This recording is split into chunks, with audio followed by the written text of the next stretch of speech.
మనం ఈ డిస్కషన్లో పడి లవ్లీ సంగతి మర్చిపోయాం. తన కోపంతో చిందులు తొక్కుతూ ఉంటుంది. అవునవును.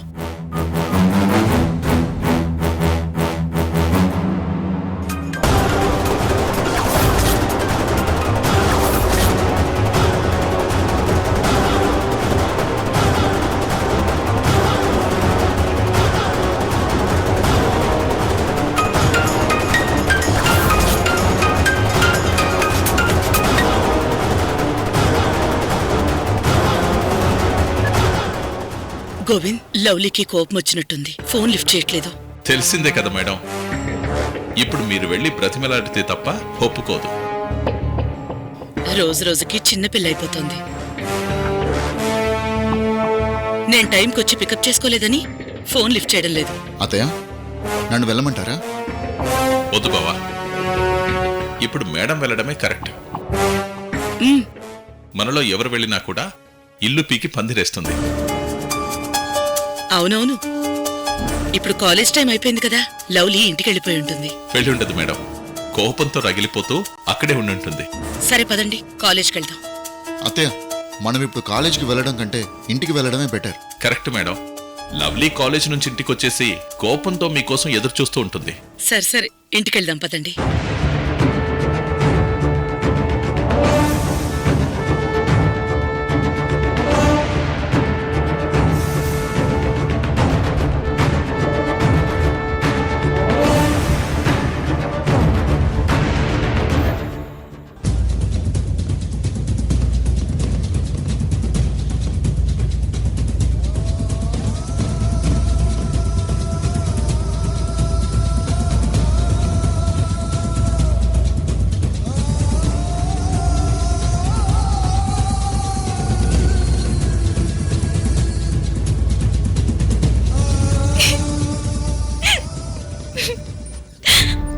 ఎవరో కావాలని ఇదంతా చేశారు.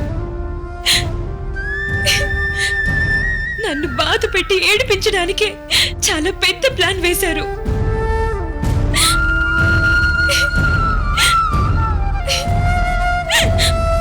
రోజీ, నా కోసం త్వరగా రా రోజీ.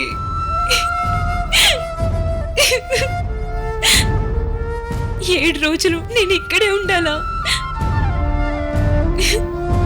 కాలేజ్ తెరిస్తే తప్ప తలుపులు తెరవరు. అప్పటి వరకు నేను బ్రతికుంటానో లేదో.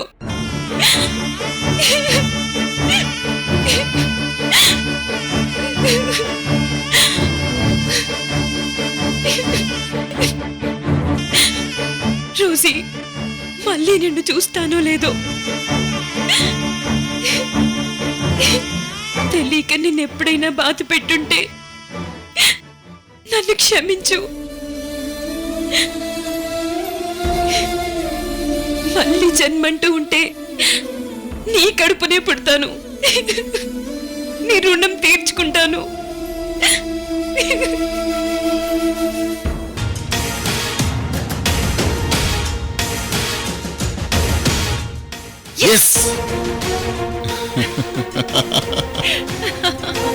డార్లింగ్, ఆ మొసలికి నీళ్లు తాగుతున్న జీవి దొరకగానే నాకు ఎంత ఆనందం వేసిందో తెలుసా?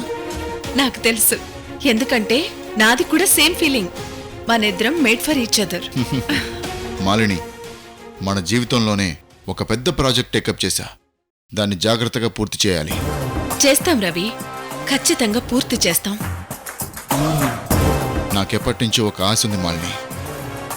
జీవితంలో ఒక పెద్ద క్రైమ్ చేసి సెటిల్ అయిపోవాలి. తర్వాత ఇక క్రైమ్ జోలికి వెళ్ళకూడదు. లైఫ్ అంతా హ్యాపీగా గడిపేయాలి. గడిపేద్దాం రవి. ఇంతవరకు నువ్వేసిన ఏ ఎత్తు ఫెయిల్ అవ్వలేదు. ఒక్క ఆనందని ఇరికించడం తప్ప. రోజీ వాణ్ణేమీ అనకుండా మన ప్లాన్ని దెబ్బకొట్టింది. మన ప్లాన్ ఫెయిల్ అవ్వలేదు మాలిని. ఆ ఆనందగాడు ప్రస్తుతం ప్రతి క్షణం నరకం అనుభవిస్తున్నాడు. రోజు క్షమించినా అందరూ తన గురించి ఏమనుకుంటున్నారో అని టెన్షన్ పడుతున్నాడు. మానసికంగా చిత్రవద అనుభవిస్తున్నాడు. Mummy, grand success! I am so happy. Daddy, I am so happy. ఏమైందమ్మా? I am so happy. ఏమైందమ్మా? డాడీ, నేను ఈ రోజు చాలా ఆనందంగా ఉన్నాను. అదే ఎందుకని అడుగుతున్నాను. ఎగ్జామ్ రిజల్ట్స్ కానీ వచ్చాయా? ఇప్పుడు రిజల్ట్స్ ఏంటి డాడీ? అయినా నా ఆనందం అది కాదు. నీ కూతురు అల్పసంతోషి రవి. తనకిష్టమైన పని ఏది జరిగినా ఇలాగే సంతోషంగా ఉంటుంది. తనకి బాధ కలిగించేదేదైనా జరిగితే పోయి ఒక మూలను కూర్చుంటుంది. నువ్వేదైనా అనుకో, ఈ రోజు నాకు చాలా హ్యాపీగా ఉంది. దాన్ని మనం సెలబ్రేట్ చేసుకోవాలి. ఓకే బేబీ, ఎలాగో చెప్పు, చేసుకుందాం. నీ ఇష్టం, నువ్వే చెప్పు. అయితే ఒక పని చేద్దాం, మీ డాడీతో బిర్యానీ వండిద్దాం. హా? ఆ? ఆ ఏంటిది? నీ కూతురు ఘనకార్యం సాధిస్తే వంటలు చేయాల్సింది నువ్వు, నేను కాదు. డాడీ, మమ్మీ వంట తిని తిని బోర్ కొట్టేసింది. జస్ట్ ఫర్ ఎ చేంజ్ ఇప్పుడు నా కోసం బిర్యానీ చేసి పెట్టు డాడీ, ప్లీజ్. చేస్తాను, కానీ నీ ఆనందానికి కారణం ఏంటో చెప్పు. మమ్మీ. అబ్బా, చిన్నపిల్లలు ఆనందపడ్డానికి రీజన్ ఏముంటుంది రవి? స్పోర్ట్స్ లోనూ చదువులోనూ ఫస్ట్ వచ్చి ఉంటుంది, లేదా ఎవరో దాన్ని మెచ్చుకుని ఉంటారు. చిన్న చిన్న వాటికి సంతోషపడ్డం నీ కూతురికి అలవాటేగా, నీకు తెలిసిందే కదా. ఎస్. చిన్న చిన్నవి కాదు, ఇది ఏదైనా కొంప ముంచే పని చేసే ఉంటుంది. అందుకే ఈ ఆనందం. డాడీ, నువ్వు నాకు మాట ఇచ్చావు, ఈ రోజు బిర్యానీ సెక్షన్ నీదే. అది కాదు. ఈసారి తప్పించుకోవడం నీ వల్ల కాదు రవి. ఆ నీ కూతురు తన సక్సెస్ ని నీ బిర్యానీతో సెలబ్రేట్ చేసుకోవాలనుకుంటుంది. అవును డాడీ, నేను వెళ్ళి డ్రెస్ చేంజ్ చేసుకుని వస్తాను, మీరు బిర్యానీ రెడీ చేసేయండి. రే రే రే రే రే. రవి, పిల్ల అంత ఆనందంగా ఉంటే నువ్వు దాని సంతోషాన్ని ఎంజాయ్ చేయవేంటి? ఇంత డిస్కషన్ జరిగినా తన సంతోషానికి కారణమేంటో మాత్రం చెప్పలే. చూసావా, మొన్న లవ్లీ మీద రన్నింగ్ రేస్లో మోసంతో గెలిచినట్టు ఇప్పుడు కూడా ఏదైనా చేసిందేమోనని నా డౌట్. చేస్తే చేసిందిలే రవి. ఒకవేళ తేడా వస్తే చూసుకోవడానికి మనిద్దరం ఉన్నాం కదా. పద, దాని ఆనందాన్ని మనం కూడా సెలబ్రేట్ చేసుకుందాం. పద.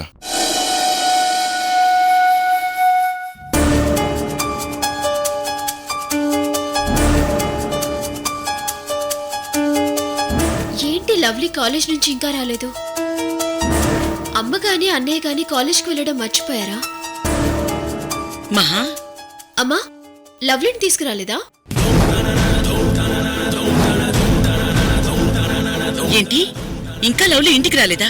అదేంటమ్మా, నువ్వు కానీ అన్నయ్య కానీ తీసుకొస్తారు కదా. నన్ను కాలేజ్కి రమ్మంది మహా. ఆ టైంలో మేము ఒక బిజినెస్ డీల్ డిస్కషన్లో ఉన్నాం. అది అయిన తర్వాత నేను వస్తాను అని చెప్పాను. తను కోపంతో ఫోన్ పెట్టేసింది. మీటింగ్ అయ్యాక నేను ఫోన్ చేశాను, కానీ లిఫ్ట్ చేయలేదు.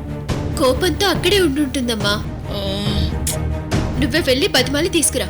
అవును మేడం, ఖచ్చితంగా అక్కడే ఉండుంటుంది. మీరు వెళ్లే వరకు రాదు. రోజు రోజుకి పెంకితనం పెరిగిపోతుంది. ఇంటికి రాని, తన సంగతి చెప్తాను. అది తర్వాతమ్మా, ముందు వెళ్ళి ఆవిడ గాని తీసుకురా, లేకపోతే అలుగుతుంది. గోవింద్, పద. పదండి మేడం. వస్తాం.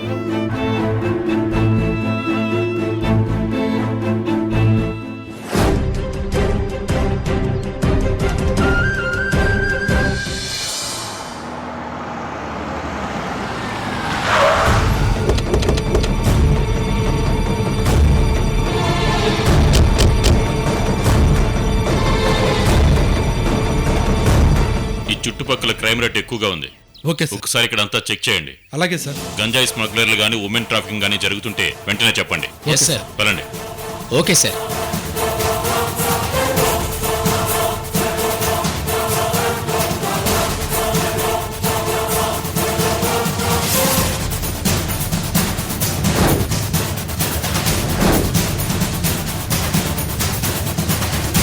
రేయ్, ఎస్ఐ గారికి ఇక్కడ క్రైమ్ రేట్ పెరిగిందని ఎవరు చెప్పారో 3 రోజుల నుంచి పెట్రోల్ లింక్కి ఇక్కడికే తీసుకువస్తున్నాడు. అవును, ఇక్కడ నేరస్తులు ఉన్నట్టు కూడా ఆనవాళ్లే కనిపించడం లేదు.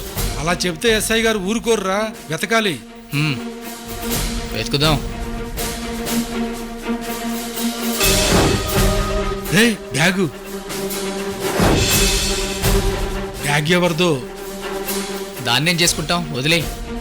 ఎందుకైనా మంచిది ఎస్ఐ గారి దగ్గరికి తీసుకెళ్దాం. ఇదేదో ముఖ్యమైన కేసుకు ఎవిడెన్స్ కావచ్చు.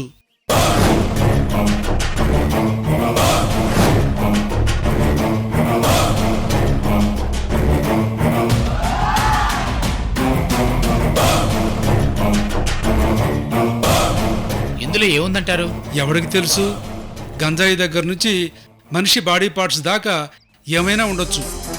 ఊరుకోండి, అంత ఘోరమేని ఎందుకుంటాయి? నీకు తెలీదు, ఈ మధ్య మనుషుల్ని చంపేసి ముక్కలుగా కొట్టేసి ఇలాంటి బ్యాగుల్లో పెట్టేస్తున్నారు. వాటిని తలో చోట పడేస్తున్నారు. ఇంతవరకు దీన్ని ఎవరు ముట్టుకున్నట్లేదు. వెళ్ళి ఎస్ఐ గారిని తీసుకురా, ఆయన ఎదురుగానే ఓపెన్ చేద్దాం. ఓకే.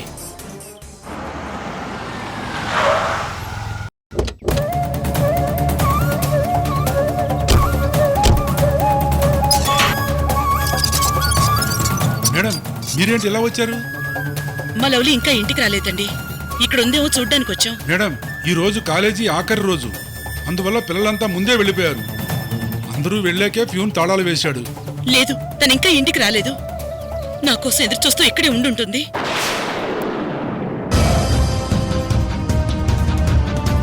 చూడండి మేడం. సరే.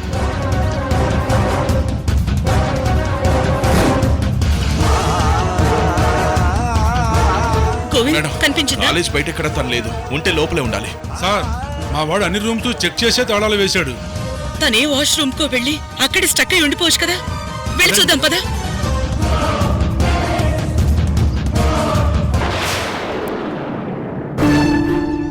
ఇదేనా నువ్వు చెప్పిన బ్యాగ్? ఇదే సార్. బ్యాగ్ ఓపెన్ చేయి.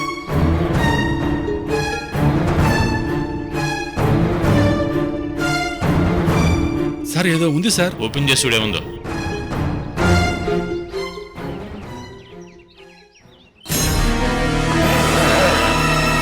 సార్, ఇందులో బుక్స్ ఉన్నాయి సార్. ఏం పేరుందో చూడు. లవ్లీ అని ఉంది సార్. ఓహో, ఈ బ్యాగ్ ఎవరిదో అమ్మాయిదన్నమాట. జాగ్రత్తగా చుట్టుపక్కల వెతకండి.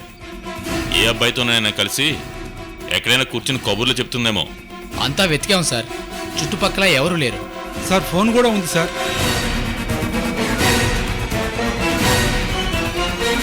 ఫోన్ లాక్ చేసింది. ఇప్పుడు ఎలా?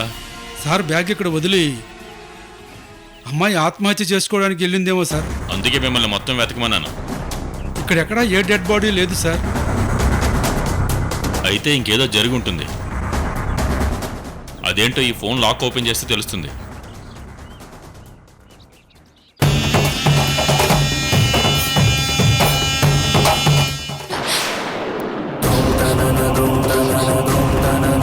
Rosie, Rosie, Rosie, please help. Rosie, రా. రోసీ.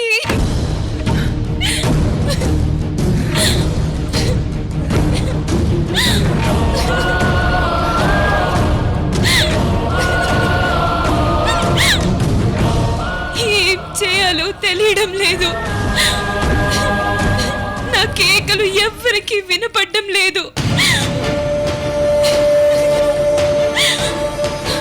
7 రోజులు ఇక్కడే ఉండాలి.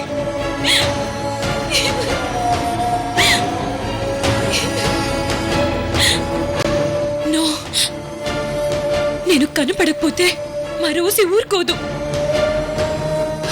ఖచ్చితంగా నా కోసం వెతుక్కుంటూ వస్తుంది. వస్తుంది, నాకు నమ్మకం ఉంది.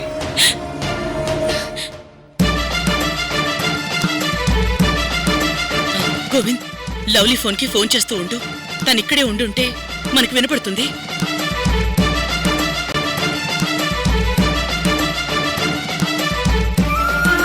రోజీ, ప్లీజ్ రోజీ, త్వరగా వచ్చే రోజీ. ఇక్కడ ఒక్కదాన్ని ఉండలేకపోతున్నాను.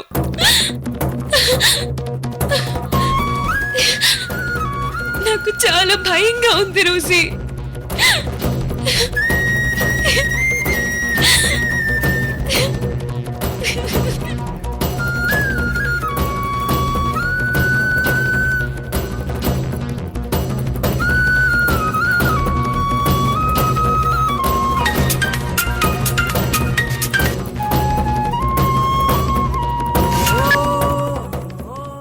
Hello hello hello lovely. ఎవరండి? ఎవరు మీరు? మా లవ్లీ ఫోన్ మీ దగ్గరికి ఎలా వచ్చింది? సార్ నేను ఎస్ఐని మాట్లాడుతున్నాను. ఎస్ఐయా? లవ్లీ ఎవరో నాకు తెలీదు. బహుశా ఈ ఫోన్ ఆ అమ్మాయిదే అయి ఉంటుంది. గోవింద్ ఏమైంది చెప్పు. పోలీసుల దగ్గర లవ్లీ ఫోన్ ఉంది మేడం. వాట్? ఒకసారి ఫోన్ ఇటు. హలో, నేను రోజన్ మాట్లాడుతున్నాను. మీరు? మేడం నేను నార్సింగ్ పోలీస్ స్టేషన్ ఎస్ఐని మాట్లాడుతున్నాను మేడం. మా లవ్లీ ఫోన్ మీ దగ్గరికి ఎలా వచ్చింది? తను అక్కడే ఉందా? నేను పెట్రోలింగ్ చేస్తుంటే ఒక బ్యాగు సెల్ ఫోను ఈ కొండ దగ్గర దొరికాయి మేడం. కానీ ఇక్కడ ఎవరు లేరు మేడం. ఏంటి, బ్యాగు సెల్ ఫోన్ ఉన్నాయా? మరి లవ్లీ ఏమైనట్టు? తెలీదు మేడం, ఇక్కడైతే ఎవరు లేరు. మేము ఇప్పుడే అక్కడికి వస్తున్నా, ఉండండి. Okay madam. Govind, lovely bag cell phone దొరికాయట, పద వెళ్దాం. పదండి మేడం.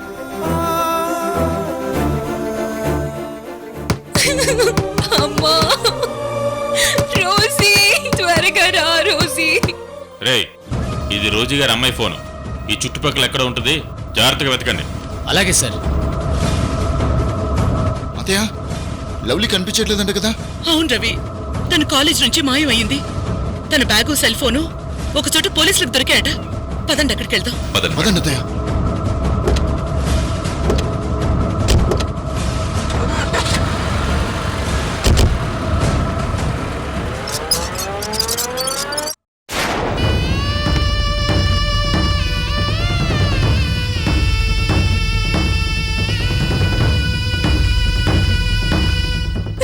భయంగా ఉంది రోజీ.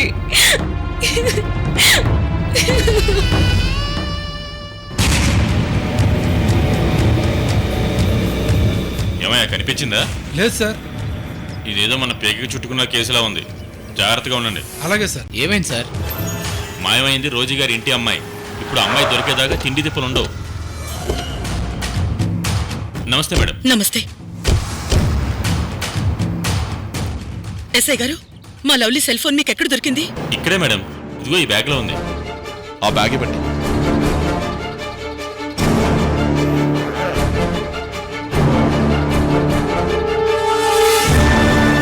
ఇది లవ్లీ బ్యాగ్ మేడం.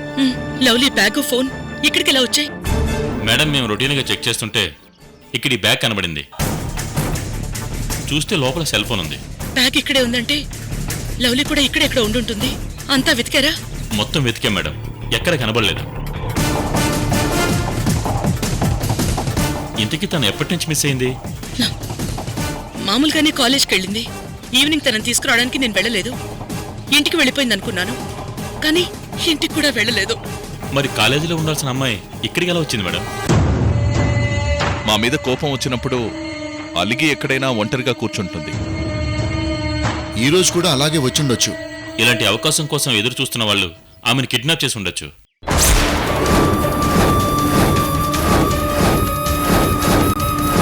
నో, అలా జరుగుండదు. జరగకూడదని కోరుకుందాం మేడం. ఒకవేళ అలా జరిగి ఉంటే మనం చాలా జాగ్రత్తగా ఉండాలి మేడం. అవునత్తయ్య, అలా జరుగుంటే ఆ కిడ్నాపర్స్ చుట్టుపక్కలే ఉండి మనల్ని గమనిస్తూ ఉండొచ్చు. అలా జరిగే అవకాశం ఉంది మేడం. మీరు వెంటనే ఇంటికి వెళ్ళండి. కిడ్నాపర్స్ ఫోన్ చేసి వాళ్ళ డిమాండ్స్ ఏంటో చెప్తారు. మేము మీ ఫోన్ ట్యాప్ చేసి ఉంచుతాం. వాళ్ళ డిమాండ్స్ని బట్టి మనం రియాక్ట్ అవుదాం. అవునత్తయ్య, మనం ఇక్కడే ఉంటే లవ్లీ ఎక్కడుందో మనకి తెలియదు. ఎస్ఐ గారు చెప్పినట్టు ఇంటికి వెళ్దాం, పదండి. అలా ఎలా వదిలేస్తావు రవి? ఎవడో ఎత్తుకుపోతే సైలెంట్ గా చేతులు ముడుచుకుని ఇంట్లో కూర్చోమంటావా?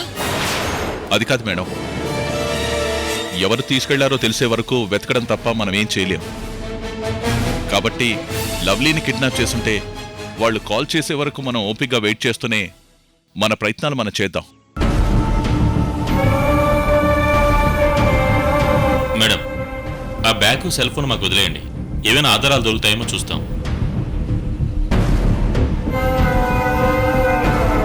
ఎస్ఐ గారు, ఈ విషయం బయటికి తెలియనివ్వకండి. ఏసీపీ గారితో నేను మాట్లాడతాను. Okay madam. ఏ చిన్న ఇన్ఫర్మేషన్ తెలిసినా మాకు చెప్పండి. అలాగే మేడం. పదండి మేడం. ఏమయ్యా, సెల్ ఫోన్ లాక్ ఓపెన్ చేయించు. అందులో ఉన్న డీటెయిల్స్ అన్నీ కావాలి నాకు. అలాగే సార్.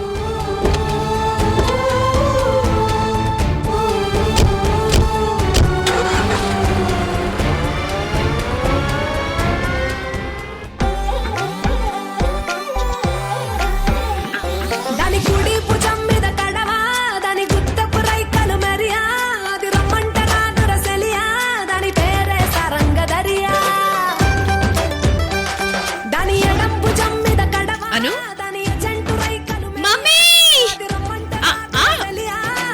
तेरे सारंग दरिया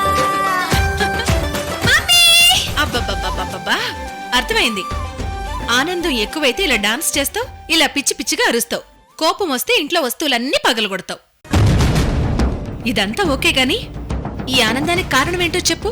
మమ్మీ, ప్రతి మనిషికి ఒక పర్సనల్ స్పేస్ ఉంటుంది. దాంట్లోకి ఎంత క్లోజ్ వాళ్ళైనా రాకూడదు.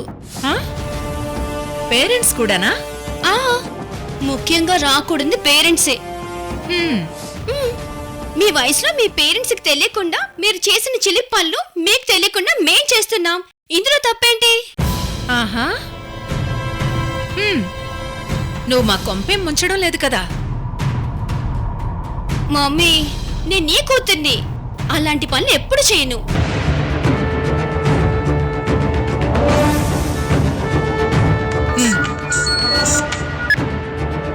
హలో రవి, మాలిని, నేను ఇంటికి రావడం లేట్ అవుతుంది, కంగారు పడకు.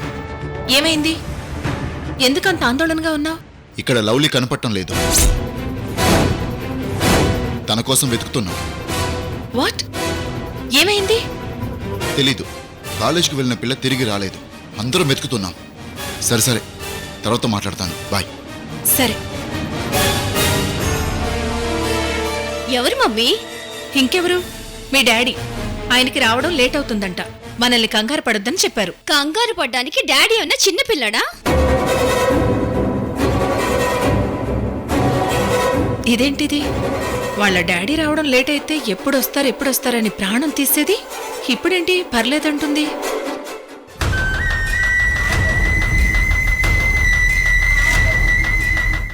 ఇతనే మేడం లవ్లీని కిడ్నాప్ చేసింది. నా కుటుంబం, నా వాళ్ళంటే నాకు ప్రాణం. వాళ్ళ కోసం ఏం చేయడానికైనా నేను వెనకాడ్ను.